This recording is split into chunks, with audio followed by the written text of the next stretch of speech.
What is truth? Quote, Pontius Pilate. This is the question that without doubt has plagued the minds of men more than any other question since the beginning of time. Truth is observable in every area of our lives, from the most basic physical attributes to the innermost parts of the soul. Truth is in every part of all things in some way. An interesting discrepancy manifests itself when particular truths are applied to universal ideas. Our culture, in an attempt to evade acknowledgement of any supernatural entities, claims that truth is subjective, and that it is based on the fallible interpretation of reality by society. While this has its obvious flaws, it is in fact internally consistent. Here lies the question: is truth absolute? The task of defining truth is monumental, to say the least. The kind of truth we are in search of is much deeper and far more fundamental than what we commonly label as truth.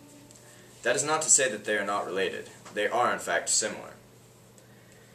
The kind of truth that we are in search of is the equivalent of absolute existence.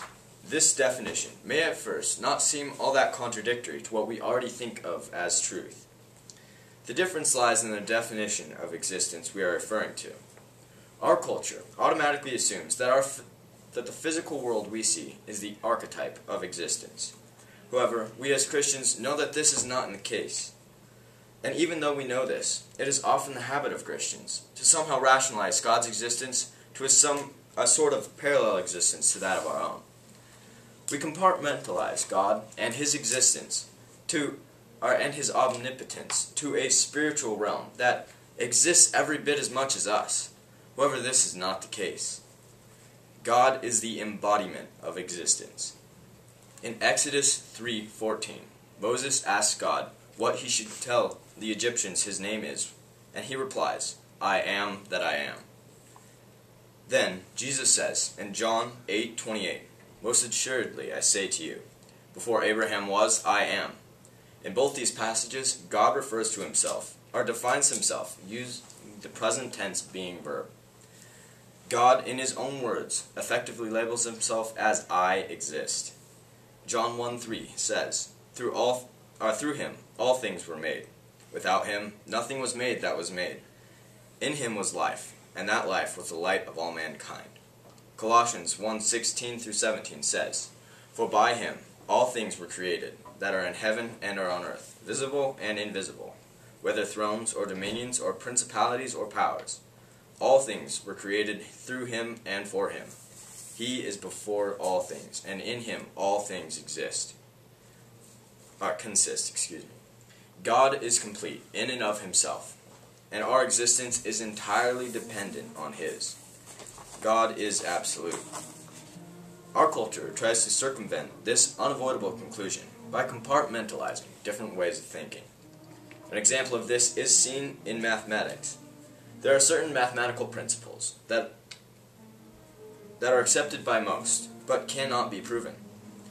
For centuries, Euclid's view on geometry has been more or less universally accepted. However, one specific area of Euclidean geometry has drawn a significant amount of controversy. Euclid's fifth postulate states that if a straight line falling on two straight lines make interior angles on the same side less than two right angles, if produced indefinitely, meet on that side on which the angles are less than two right angles. To most modern readers, this seems perfectly reasonable and logical conclusion, because we have accepted this as fact for so long. But when closely examined, this is an assumption that requires a blind leap of faith. Many geometers have devoted their entire lives in an attempt to prove or disprove this postulate. However, all have failed. Sensory perception, even if it is facilitated by the most advanced and precise measuring equipment, is still fallible.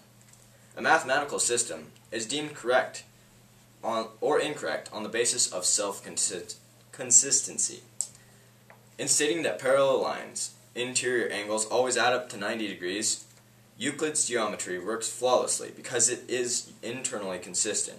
In other words, it works perfectly so long as its methods are not challenged by another, separate method of thinking. However, Lobachevsky formed an entirely new form of geometry based on the grounds that the fifth postulate was too radical an assumption. He states that all lines drawn about a given line through a point will either cut or not cut.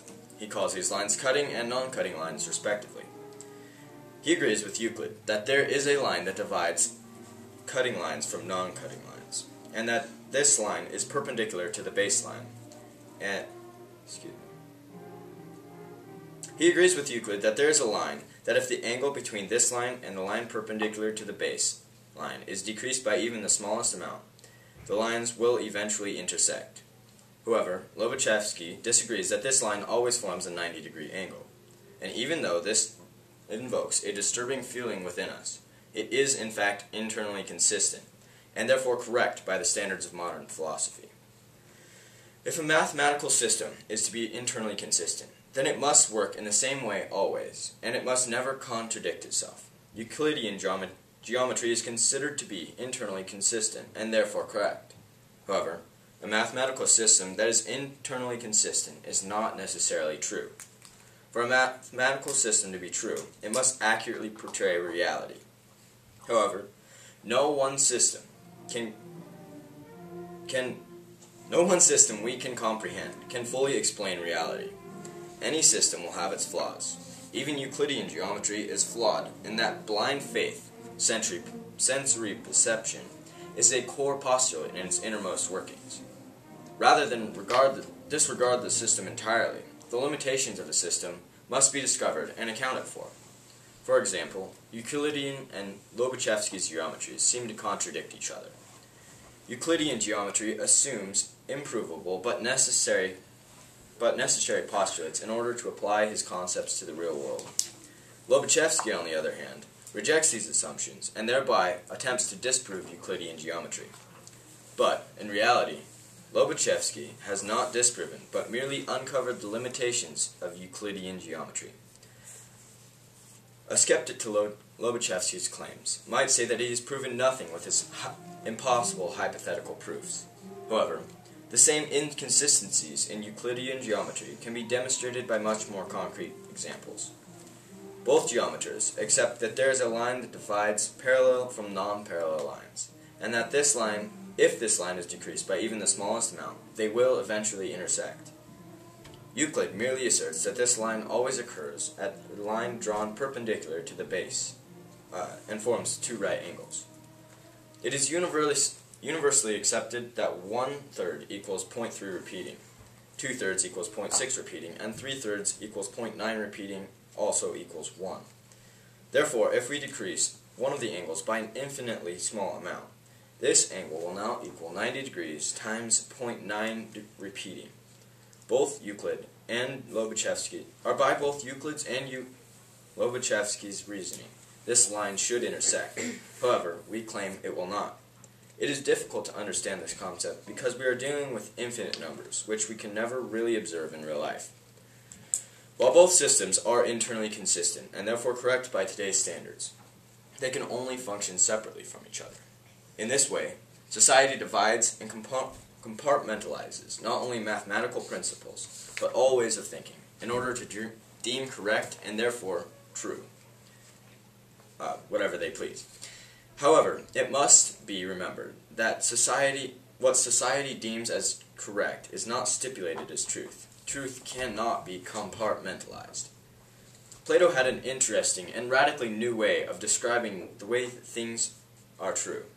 He states that all physical things we see are merely shadows of what really exists. He claims that the forms truly exist and embody the essence of all things that can exist.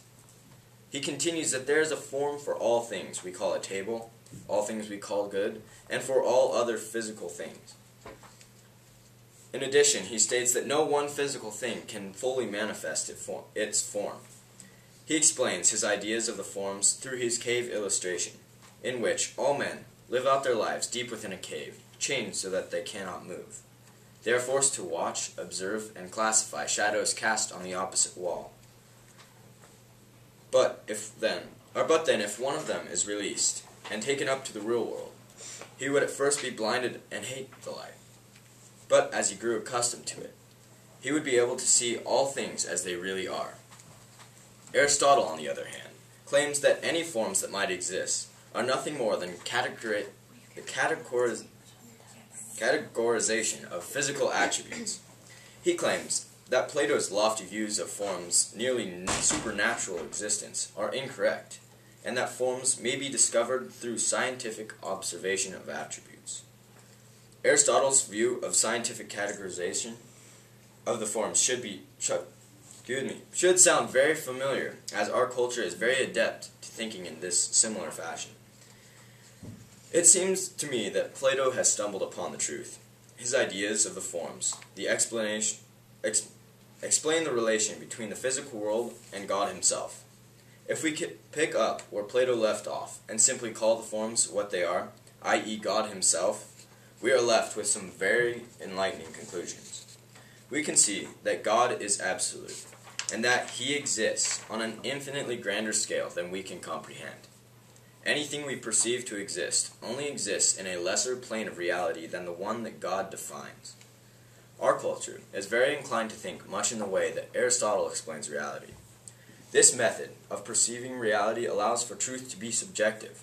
However, if we accept the existence of God, we must deny Aristotle's way of thinking. Truth must be absolute by its very nature. Truth cannot be compartmentalized, for in doing so, its purpose is defeated. Existence simply is not subject to interpretation, or anything else for that matter. Absolute can be defined as anything not qualified. God is the one and only entity that fits this description. Since truth equals existence, equals God, equals absolute, truth must be absolute. Truth is in fact absolute, and what we know as truth, as far as it pertains to the physical realm, is only the shadow of real truth. In that, truth pertaining to the physical world is limited by its relationship with the physical world, changeable physical world. Truth that is true in and of itself is found only in God himself. Thank you.